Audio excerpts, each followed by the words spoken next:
This podcast is made possible by the listener members of Nashville Public Radio. This is the Nash Villager Podcast.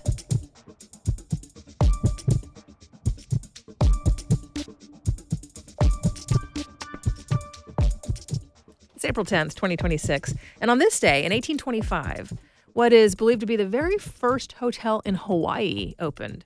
It was sometimes called Warren House, also known as Major Warren's Hotel, because names could be a little more fluid then. There had been places where visitors could stay before that, but not a business solely devoted to housing travelers. And today, of course, Hawaii is famous around the world as a tourist destination. It almost feels a little strange to think of a time when there were so few visitors that a hotel there was a new and unique thing. I'm Nina Cardona, and this is your daily digest of what's happening around Middle Tennessee with some context from Nashville Public Radio, WPLN News. Of course, Nashville is another one of those places known as a popular place to vacation. I'm sure you've had similar responses to what I've heard when I'm somewhere else and I tell a person where I live. I'll say something like, "Nashville, that's so fun. I had my bachelorette trip there." Or, "You must be in the honky-tonks every weekend," right? A couple of years ago, I was visiting Sioux Falls, South Dakota, exploring around the gorgeous and utterly unique downtown waterfalls that give the city its name. I'm snapping pictures, thinking to myself, what a cool place this is, when I literally bump into a couple and end up talking to them. They were there from a town a couple of hours away in Minnesota, and when I said I was from Nashville, they looked a little confused. They asked me, why on earth was I in Sioux Falls when I lived in Music City? They said they were just having a sort of budget weekend away from home, but they were really saving up for a blowout trip to a place they'd been thinking about for a long while, Nashville. Now, our city hasn't always been a tourist destination, but almost from the start, it was a place accustomed to visitors. I mean, this is a natural crossroads, so of course there have always been people passing through. It's where the river meets the buffalo traces that people came to use as roads. This was one end of an important trading path, the Natchez Trace, used to ferry goods between the Upper South and the Mississippi River. That meant a steady stream of people needing to stay for a while before moving on. As the nation expanded farther and farther west, our city was one of those places people would stop for a while on their migrations from the East Coast to the frontier. And in the golden age of rail travel, this city was a hub where multiple rail lines converged. In a way, there's still an echo of that now, with 3 interstates crossing paths at the city center. And so when the Grand Ole Opry became a national sensation and the country music industry put down roots on Music Row, we were already well poised to take advantage and welcome music-loving tourists to town. We had plenty of ways for folks to get here easily, and we had the hotels and restaurants needed to take care of them through their stay. Tourism has certainly grown to become its own local industry, and we've come to depend on that money to pay for certain things. And that money has caught the attention of some state leaders. For nearly 20 years now, hospitality business in the zone right around downtown has been taxed a little extra. That money's earmarked for a city-owned venue that is in a symbiotic relationship with downtown visitors, the Music City Center. The more people come to conventions, the more business there is for all the visitor-centric stuff going on downtown. And the more people like to visit Nashville, the more likely organizations are going to want to come here for their conventions and meetings. So the idea is that insert a tax into that cycle so that downtown pays for the convention facility and locals don't really have to be that involved money-wise. The thing is, the fund from that tax has built up a surplus. Some folks in the state legislature think they would do a better job of managing that surplus than the city does. The measure being considered would create a state funding board that would take control of any money not spent by the end of the fiscal year. Now, the measure doesn't specify what should be done with that money. There has been some talk that maybe the state could use it to try and bring the Super Bowl to Nashville. Perhaps it could be funneled into the East Bank redevelopment, or maybe it would become a sort of property tax relief fund for downtown businesses. But there's no guarantee which direction the new board would go if the measure passes and that board is established. But of course, that last option, the property tax relief, ties into one of the other big issues facing the downtown tourism zone today. As WPLN has reported this year, the latest round of property tax appraisals hit a lot of businesses with a big increase, especially those downtown. When it comes to the tourist-friendly spots in the zone around Lower Broadway, there are often complex leases in place that put the tenant in charge of covering the property tax. And it's the locally owned businesses, without the backing of a corporate structure, that have the most complicated time making the books balance on any given day, much less when it comes to paying a rising tax bill. We are a city that tourists love. For better or for worse, we rely on their visits and their money. And right now, there are some decisions to be made that affect who can keep the lights on in the businesses those tourists love. In just a few minutes, how Nashville musicians are dealing with AI on their own terms. That's coming up after the newscast.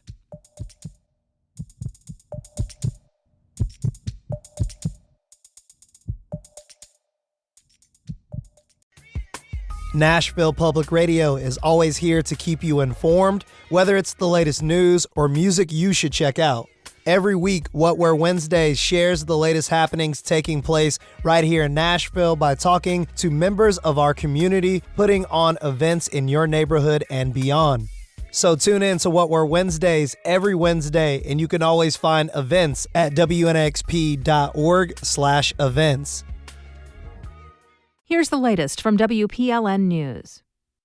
A new Tennessee law makes it easier for people convicted of felonies to have their voting rights restored. The measure eases longstanding financial hurdles, including a law that had been unique to Tennessee that required full payment of backlogged child support. Those amounts can reach hundreds of thousands of dollars. People now have the lower burden of showing compliance for the most recent year. Also rare in the law's passage, bipartisan support. Advocates say they've not seen a move this favorable toward voting rights restoration in decades. Tennessee has one of the most restrictive processes to get those rights back, with more than 400,000 residents barred from voting. About half of states automatically restore voting rights upon release from custody. Tennessee is among 10 states that require additional government action. Tennessee will no longer recognize the Middle Eastern region known as the West Bank. WPLN's Mariana Bacchiao reports the General Assembly has voted to change all official references to Judea and Samaria instead of the West Bank. The bill will also impact how the region's history is taught using the land's biblical name, says evangelical activist Lori Cardoza-Moore. Moore, who led a campaign against the Islamic Center of Murfreesboro, testified in favor of the bill. These names carry deep historical and biblical significance. They connect us directly to Scripture and to the origins of our faith in a way that modern terminology simply does not. Anwar Arafat, a Palestinian American from Memphis, testified against the bill. I have relatives that have been killed during this genocide. And as we bury our dead, this legislature is being asked to pass a bill that says that they were never there to begin with. Arafat is an imam. He argues that the land known as the West Bank was also called Canaan in the time of Abraham and Moses, and that the name Canaan is more neutral. Daniel Joseph Goldberg, a member of Nashville's Sharif Israel congregation who once lived in Israel, also testified that term isn't neutral. This bill is actually merchandising and marketing for a forever war that is both unholy and not in the interests of the people of the United States. Senator Richard Briggs, one of 3 Republican no votes in the Senate, says kids should learn the term West Bank in schools, pointing to the fact that Israeli officials use that name as well. They need to learn the modern geography to help them in the world. The bill now heads to Governor Bill Lee for his signature. Mariana Bacchiao, WPLN News. A bill that would create English-only driver's licenses in Tennessee is on hold in the state Senate as legislators assess lingering questions about how much it would cost. The road tests, where one actually gets behind the wheel, are already exclusively in English. The Senate bill would make it so that people who take the written test in a language other than English get a license that is only valid for 3 years. After that, drivers would have to take the written exam again in English. State analysis finds the bill would cost the state nearly $2 million in its first year and $2.2 million for local governments. But there are also some unknown costs that could be incurred. The Tennessee Lookout reports the Senate is waiting to see if the House funds the bill before taking it up in the Finance Committee. Governor Bill Lee says Tennessee is taking action to prevent future tragedies like the explosion that killed 16 people in Hickman County last year. Accurate Energetic Systems, a munitions company, is facing more than $3 million in fines from the state's Worker Safety Agency. Lee says this hefty penalty is meant to prevent other companies from similarly violating their policies and guidelines. We have an obligation to make sure that there's a full understanding of why it happened. And if there was something done wrong and there evidently were violations and there were issues there, a fine associated with that, that's the way that process should work. And that should be a deterrent to businesses going forward. Workers were melting down explosive materials and pouring them into tubes. At the same time, there were about 25,000 pounds of explosives in the building. A report found that the workers were exposed to the dangerous chemicals without wearing protective gear. The cause of the explosion is still under investigation. One of the biggest economic development deals ever inked in Tennessee has taken a major step forward. The Nashville Business Journal reports executives from Korea Zinc came to Clarksville in person to officially close on the purchase of a factory and 2 mining sites. The plan is to add 420 jobs over the next several years while investing more than $6.5 billion in expanding the facilities. They'll produce 13 different mineral products, 11 of which are considered crucial to making electronics and computers used in the defense, aerospace, and automotive industries. The gender pay gap has not improved in the Metro Nashville workforce since tracking began more than a decade ago. But newly published data shows that starting pay is almost identical for men and women when they're first hired to work for the city. Jihan Muhammad is a research analyst with the Metro Human Relations Commission and produced the Inclusivics Report. On our midday show, This is Nashville, Muhammad suggested the city undertake a review of promotions to identify why the pay gap widens the longer women work for the city. The Inclusivics Report also recommends that the city give its employees the option to identify as non-binary so that data can be captured and analyzed before the next reporting period. Metro Nashville is about to launch an 18-month study on local ecology. The planning department will carry out an investigation in 2 parts.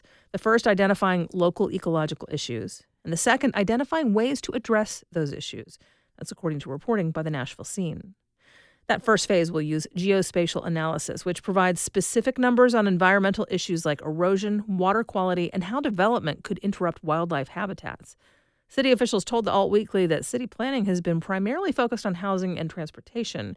But when it comes to building Nashville's future, the environment is the third leg of the stool. This Sunday, maybe the most recognizable name in classical music, Yo-Yo Ma, will perform at the Grand Ole Opry for the very first time. The performance is titled Reflections in Words and Music. He told music and culture reporter Justin Barney that it encompasses everything he's learned in 70 years of life. Even if your only knowledge of classical music comes through dentist office waiting rooms, you know the music of Yo-Yo Ma. He's been famous since he was 5 years old, when he was asked to perform for President John F. Kennedy in Washington, D.C. Since then, he has become an ambassador of classical music, winning 20 Grammy Awards. And a dignitary. He's been awarded the Presidential Medal of Freedom and was named one of Time's 100 most influential people of 2020. His performance on Sunday will include his work on the cello, of course, but he will also be talking. He says that he will be sharing everything that he has learned in his 70 years of life. Here's my report card. Basically, the conclusions are that we have it within us to be hopeful, to be collaborative, and to constantly renew ourselves so that we can actually keep our American experiment going strong. You know, some people don't come to that conclusion. Why do you think that that's the conclusion you've come to? Well, that's a great question, Justin, because I think there are days I wake up in the morning and I think, oh, gee, there's bad news all over the place. And I can despair. But what I realize, as a 70-year-old, I'm the grandfather of 4 grandchildren. You cannot be in a despairing mode with grandchildren because they're full of life, full of curiosity, what's coming next. And so being optimistic is actually a philosophy. And I think that's sort of what keeps me going. For Nashville Public Radio, I'm Justin Barney.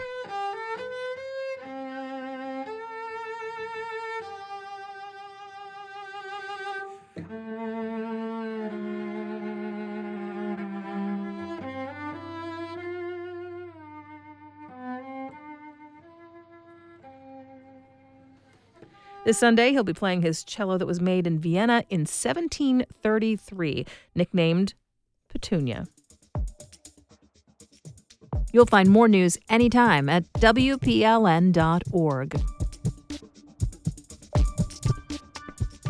New AI companies are launching with regularity, and it can be hard to know which ones matter, including in the music industry. Our senior music writer Julie Height has been looking closely, and she finds that the locally founded Soundbreak has a unique approach and the buy-in of a crew of proven songwriters. On my first visit to Kevin Griffin's home studio in Franklin, the space already looks familiar. He has an image of his real-life workspace on the AI music platform I'm here to find out about. So I arrive expecting to see this eye-catching art piece on the wall. Julie, you're pointing at the Mexican hand-painted ceramic pink deer head. On Soundbreak, the digital rendering of it gives it kind of a lazy eye, Rudolph the Red-Nosed Reindeer vibe. Beneath the deer's inanimate gaze, Griffin holds pop rock and country songwriting sessions for an array of projects, but he's best known for his own band, Better Than Ezra, and its alternative rock breakthrough in the mid-90s.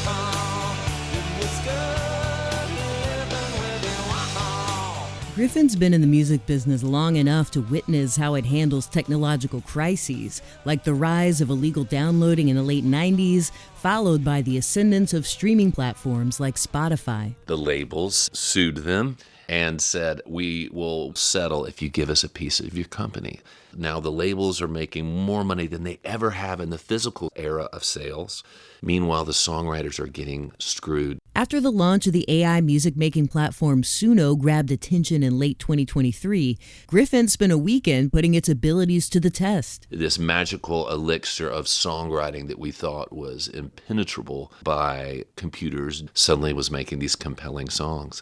Gosh, it brought up so many red flags. These new companies hadn't paid to use anyone's music to train the song-generating AI models they were now selling subscriptions to. Before long, Griffin learned the major labels were quietly making deals to get their share of those profits. So I can stick my head in the sand and throw up my hands, say, here's another thing that's going to cannibalize my songwriting career. Or I can say, I want to do something that advocates for me as a songwriter and my peers. What Griffin decided to do was create Soundbreak AI with a couple of young tech professionals in Nashville. He'd also need to get some peers on board. He envisioned an arrangement where they'd get cuts of paid subscriptions and shared ownership of songs generated with AI. AI has been a loaded topic in the songwriting world, subject to public protest and private use, and with reason. It's hard to shake the notion that music made by machines lacks humanity. Nashville songwriters, viewed as true-to-life storytellers, have been especially reluctant to acknowledge its growing presence. But this was a member of their community doing the recruiting. That made all the difference for Jaron Johnston, who's written hits for country superstars and leads a southern rock trio. Bury me in my boots and don't forget the whiskey. A lot of cigarettes, girl, ain't no need to kiss me. Kevin and I have been friends a long time. I think he just sent me a text and said, hey, do you have time? I'd love to go get coffee or whatever. And I was like, oh, God. You know, what's he want? I'm just kidding. Griffin's pitch at that coffee date? My thing was like, hey, you've got this unique IP, this intellectual property that is the way you write. Let's have a thing that you control that you can monetize. I liked this because he started out by saying this is the right way to do it. But before Soundbreak could launch, Griffin and his small team tried to work out the kinks with the dozen songwriters who initially signed on to license their signature styles. No self-respecting hitmaker would approve an AI model bearing their name that churned out crap. I asked Griffin and Johnston if we could try making a song with the version they rolled out in February. Hopefully we get a good one. Yeah. Please. Okay, so you go on Soundbreak and you... Scroll through the menu of songwriters and select one. Okay, we're going to write with Jaron Johnson. Julie, you tell us, what do you want to write a song about? How about some bright colored kicks? Write a song about wanting to wear some bright colored sneakers to counter a cold winter day. Users can provide as much guidance about the tone of the song, instrumental textures, and vocal and production styles as they want, or even contribute their own lyrics or melody. Rather than steer it too much, we opted to see what Jaron Johnston's AI model would default to. So give me those bright colored sneakers, a flash of red or maybe some green.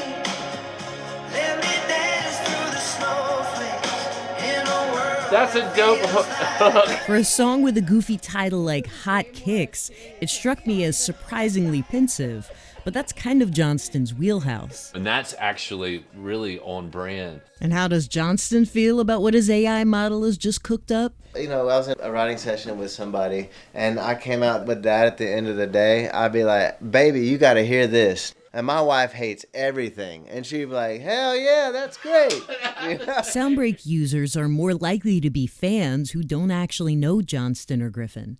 They can experience something like co-writing with artists they admire.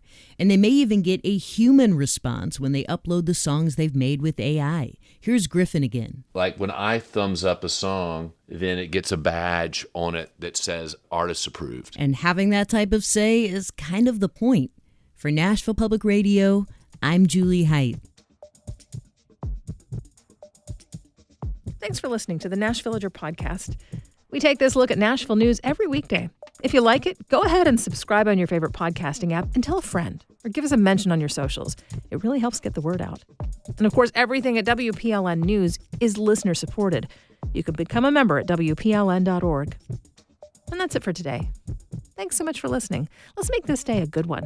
And we'll catch back up next week.